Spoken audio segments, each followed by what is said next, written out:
Estás escuchando el podcast Dios no está callado. Acompáñanos a aprender de Jesús a través del Evangelio de Juan. Hola, un saludo muy especial hasta ahí donde nos escuchas. Nos da mucho gusto recibir sus saludos y sus mensajes desde las diferentes partes y países de donde nos escuchan en Latinoamérica. Reciban el más caluroso de los abrazos de nuestra parte. Queremos en esta ocasión retomar el estudio de lo que hemos venido abordando en los últimos 2 episodios. Te recuerdo que estamos comenzando con la temporada 2 de nuestros estudios del Evangelio de Juan y hemos comenzado por el capítulo 6, es decir, si tú no has escuchado los otros 2 episodios previos a estos, te animo a que los puedas escuchar, ya que los 2 anteriores abordan los versículos previos a los que vamos a estudiar en este día del capítulo 6 del Evangelio de Juan. Acompáñame a abrir tu Biblia. Vamos a ubicarnos en el capítulo 6 de Juan. Recuerda que en el episodio 1 de esta temporada 2 comenzamos por el milagro, la señal que Jesús hace donde multiplica los panes y los peces. El segundo episodio, que es el anterior a este, fue un episodio corto, pero nos enfocamos en meditar cuando los discípulos van en su barca y las aguas están embravecidas. Y Jesús camina sobre el agua, calma la tempestad y sube en la barca de ellos. Vamos a comenzar por el versículo 22 en esta ocasión. Leo para ti. Al día siguiente, la multitud que se había quedado en el otro lado del lago se dio cuenta de que los discípulos se habían embarcado solos. Allí había estado una sola barca y Jesús no había entrado en ella con sus discípulos. Sin embargo, algunas barcas de Tiberíades se aproximaron al lugar donde la gente había comido el pan después de haber dado gracias al Señor. En cuanto la multitud se dio cuenta de que ni Jesús ni sus discípulos estaban allí, subieron a las barcas y se fueron a Capernaum a buscar a Jesús. Mira, ahora nos encontramos en el día siguiente, es decir, la mañana después del milagro de los panes y los peces. La multitud observó que los discípulos se habían embarcado solos y que allí había estado una sola barca y Jesús no había entrado en ella con sus discípulos. Dice que algunas barcas de Tiberíades se aproximaron al lugar donde estaba esta gente y en cuanto se dieron cuenta que ni Jesús ni sus discípulos estaban allí, subieron a las barcas y se fueron a Capernaum a buscar a Jesús. A continuación vemos el relato del encuentro de Jesús con la multitud. Los siguientes 35 versículos nos dan detalles de este encuentro. En este episodio abordaremos solo 18 de esos 35 versículos. Veremos 3 preguntas de parte de la multitud y una petición. Mira conmigo el versículo 25. Cuando lo encontraron al otro lado del lago, le preguntaron: Rabí, ¿cuándo llegaste acá? Vemos aquí que estas personas, al encontrarse con Jesús, le dan un título muy especial. Se refieren a él como Rabí y le hacen una pregunta. Esta sería la primera de 3 preguntas que vamos a ver en estos 18 versículos. ¿Cuándo llegaste acá? A continuación, vemos que Jesús, en lugar de responder a su pregunta, se va al centro de sus intenciones. Mira el versículo 26. Jesús les contestó: de cierto os digo que me buscáis no porque visteis señales, sino porque comisteis de los panes y os saciasteis. Lo que Jesús quería decir era que, aunque esta gente había visto sus milagros, especialmente la curación de los enfermos y la multiplicación de los panes y los peces, y de un modo más general todas las maravillas que había realizado, no lo habían comprendido en su calidad de señales, las cuales tenían la intención de señalarle a él como el Mesías espiritual, el Hijo de Dios, que fue anunciado en la ley y los profetas. Ellos estaban interesados en Jesús, particularmente porque habían comido del pan que les había dado y se habían llenado el estómago. Como decimos en nuestros países latinoamericanos, eran personas interesadas. Este tipo de personas que solo los mueve el interés personal, que se mueven solo si ellos ganan algo de alguien o de alguna situación. Mira lo que Jesús les continúa diciendo, versículo 27. No trabajen por la comida que perece, sino por la comida que permanece para la vida eterna, la cual el Hijo del Hombre os dará, porque sobre él Dios el Padre ha puesto su sello. Mira estas palabras de Jesús, no la tomes a la ligera, veámoslo con detenimiento. Jesús les dice: no trabajen por la comida que perece, es decir, dejen de ansiar los panes y cosas semejantes como si la comida material fuera capaz de llenar el vacío del corazón. Desen cuenta que esta comida perece y que no tiene valor permanente. Cuando Jesús dice que trabajen por la comida que permanece para vida eterna, lo que Él está diciendo es, en lugar de trabajar por la comida que perece, en lugar de ello, tributad a Dios la obra de fe en aquel a quien Él ha enviado, el cual es la verdadera comida que produce y sostiene la vida eterna, la cual el Hijo del Hombre os dará. Es decir, esta comida la daré yo, el Hijo del Hombre, es decir, yo me daré a aquellos de entre ustedes que creen en mí. Y Él dice en la última parte de lo que leímos, porque sobre él Dios el Padre ha puesto su sello. Es decir, por medio del testimonio del propio Hijo, de Juan el Bautista, de las muchas obras o señales, del Padre directamente y de las Escrituras, Dios el Padre ha certificado que yo soy el verdadero Mesías, el Hijo de Dios. Qué profunda la respuesta de Jesús.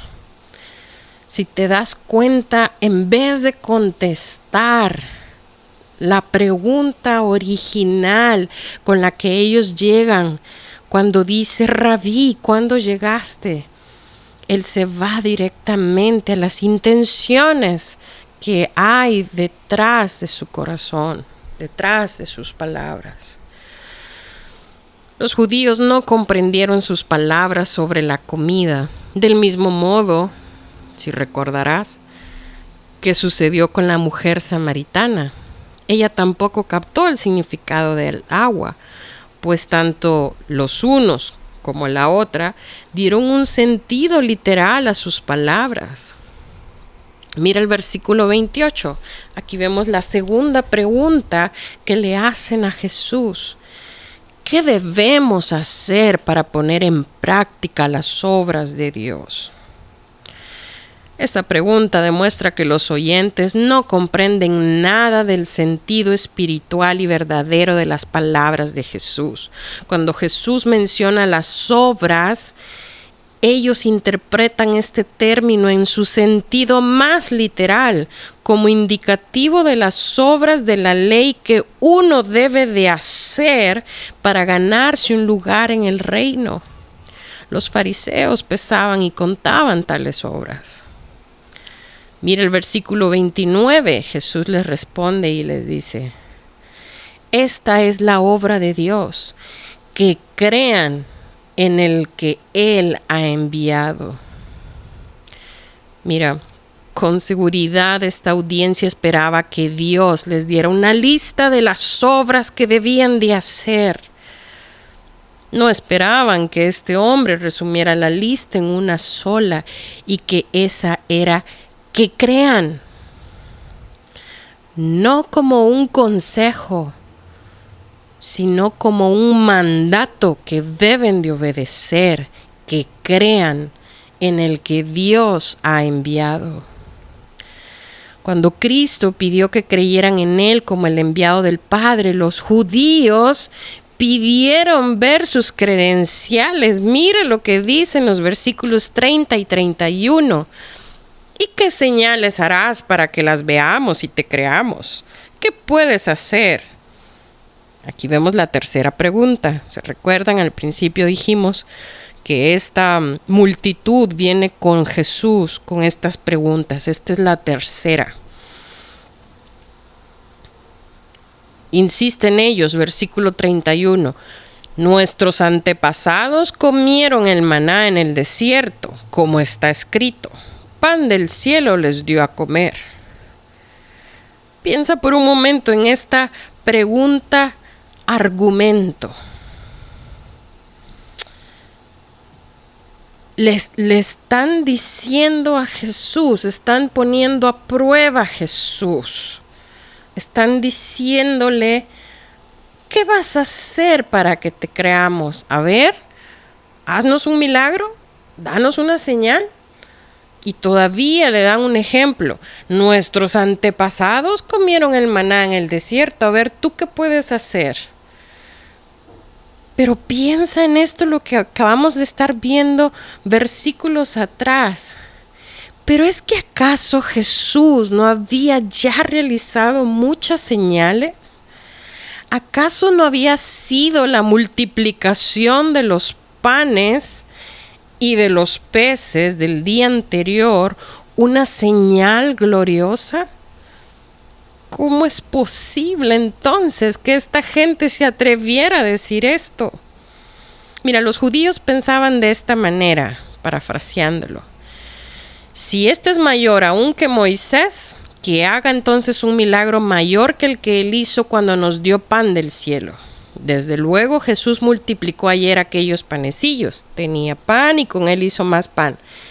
Pero tenía algo con que empezar: 5 panes y 2 peces. Y además, lo que nos dio era pan terrenal, y Moisés nos dio pan directamente del cielo. Esa era la manera, ese era el pensar, lo que está detrás de estos versículos 30 y 31. Mira lo que dice versículos 32 y 33. Y Jesús les dijo: de cierto os digo, no fue Moisés quien os dio el pan del cielo, sino que es mi Padre quien os da el verdadero pan del cielo, porque el pan de Dios es aquel que desciende del cielo y da vida al mundo. Jesús aniquila en los versículos 32 y 33 el contraste que los judíos habían hecho y en su lugar presenta su propia comparación, que dice así: mira, Moisés, como agente de Dios, se limitó a dar instrucciones al pueblo sobre la manera en que se debía recoger el maná. El verdadero dador es siempre el Padre en los cielos. Aún al considerar a Moisés como dador, sigue siendo cierto que él no dio el verdadero pan del cielo. El maná era un tipo, era una representación de lo que Dios nos iba a dar. El Padre da el verdadero pan del cielo. Este pan verdadero es Cristo. El maná que descendía del cielo visible proveía alimento. Lo que el verdadero pan de vida, Jesús, ofrece es vida. De manera que vemos cómo Jesús en estos versículos 32 y 33 hace ese contraste. Mira el versículo 34.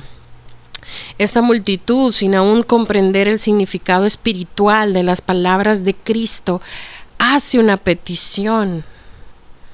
Le dicen: Señor, danos siempre de este pan. Es decir, no dejes nunca de proveernos de este pan material y maravilloso que no solo sustenta, sino que incluso imparta vida física. Esta respuesta, si nos ha seguido en nuestro estudio de Juan, se parece a aquella de la mujer del pozo cuando ella le dice: Señor, dame de esa agua para que no vuelva a tener que venir a sacarla de este pozo. ¿Te recuerdas? Mira la respuesta del Señor en el versículo 35. Yo soy el pan de vida. El que a mí viene nunca pasará hambre, y el que en mí cree nunca más volverá a tener sed. Mira qué hermosa esta respuesta de parte de Jesús. Yo soy el pan de vida. Es decir, yo soy el que da la vida y el que la sustenta. Por la construcción de la oración en el original vemos que Jesús se identifica con este pan de vida, o para ser más exacto, con este pan de la vida. El hombre alcanza vida eterna por medio de la fe, es decir, por medio de la unión íntima con Cristo, asimilándolo espiritualmente del mismo modo que el pan se asimila físicamente. Cuando Jesús prosigue diciendo: el que a mí viene nunca tendrá hambre y el que en mí cree no tendrá sed jamás, se refiere naturalmente al hambre y la sed espirituales. Jesús continúa diciendo en el versículo 36, pero como ya les dije, a pesar de que ustedes me han visto, no creen. El Señor, por lo tanto, inculpa claramente a estas personas que no creían en Él como personas que son totalmente responsables de sus acciones. En el 37 dice: todos los que el Padre me da vendrán a mí, y al que a mí viene no lo rechazo, porque he bajado del cielo no para hacer mi voluntad, sino la del que me envió. Estos versículos nos están diciendo que nadie puede salvarse a menos que venga a Jesús, y nadie viene excepto si le es dado. Por otro lado, también dice que los judíos incrédulos que habían puesto en tela de juicio la autoridad de Jesús deben entender que cuantas veces se oponen a su voluntad, también se oponen a la voluntad del Padre. Mira los últimos dos versículos que vamos a abordar hoy, versículo 39 y 40, dicen: y esta es la voluntad del que me envió, que yo no pierda nada de lo que Él me ha dado, sino que lo resucite en el día final, porque la voluntad de mi Padre es que todo el que le reconozca y crea en Él tenga vida eterna, y yo lo resucitaré en el día final. Estos dos versículos explican claramente que la voluntad de Dios es que Jesús no pierda nada de lo que Él le ha dado, y que todo el que reconozca a Jesús y crea en Él tenga vida eterna y sea resucitado en el día final. En este relato de la mañana siguiente, después del milagro de los panes y los peces, vemos que la multitud fue alimentada Y esta multitud, luego de haber sido alimentada, al día siguiente se suben en unas barcas en busca de Jesús en Capernaum. Al encontrar a Jesús, como hemos visto en estos versículos anteriores, se entablan en una conversación y pudimos rastrear 3 preguntas que le hacen. Primero le dicen: Rabí, ¿cuándo llegaste acá? Y vemos que Jesús, en lugar de responder a su pregunta, se va al centro de sus intenciones y les dice que Él sabe que lo buscan porque les dio de comer, poniendo en relieve que hay un interés material en ellos. Jesús los exhorta a que busquen obtener la comida que permanece para la vida eterna. Ellos no niegan las palabras de Jesús, sino que contestan con la segunda pregunta que vimos aquí: ¿qué debemos hacer para poner en práctica las obras de Dios? Esta pregunta demuestra que no comprenden nada del sentido espiritual y verdadero de las palabras de Jesús. Ellos creían que Él se refería a las obras de la ley que los fariseos pensaban que uno debe hacer para ganarse un lugar en el reino. Jesús resume la lista en una sola, y esa es que crean, como un mandato. Crean en el que Dios ha enviado. Al Jesús decirles esto, ellos hacen una tercera pregunta, queriendo ponerlo a prueba. Le dicen: ¿y qué señal harás para que la veamos y te creamos? Nuestros antepasados comieron el maná en el desierto, como está escrito, pan del cielo les dio a comer. Su razonamiento era: si este es mayor aún que Moisés, que haga entonces un milagro mayor que el que hizo cuando nos dio pan del cielo. Y Jesús, con tremendo amor y paciencia, les dice que no fue Moisés quien les dio el pan del cielo, sino que es su Padre quien les dará el verdadero pan del cielo, refiriéndose a sí mismo y su salvación. La multitud termina con el interrogatorio y a continuación le piden y exclaman al Señor: «Danos siempre de este pan». Esta respuesta, como dijimos, se parece a aquella de la mujer del pozo cuando ella le dice: «Señor, dame de esa agua para que no vuelva a tener que venir a sacarla de este pozo». Ambos no entendieron el carácter espiritual del mensaje de Jesús. Jesús, con la tierna gracia y paciencia, por los próximos versículos leemos que les enseña acerca de la salvación que necesitan y que solo Dios puede darles. La respuesta de esta multitud no es muy diferente de cómo muchas personas responden al Evangelio.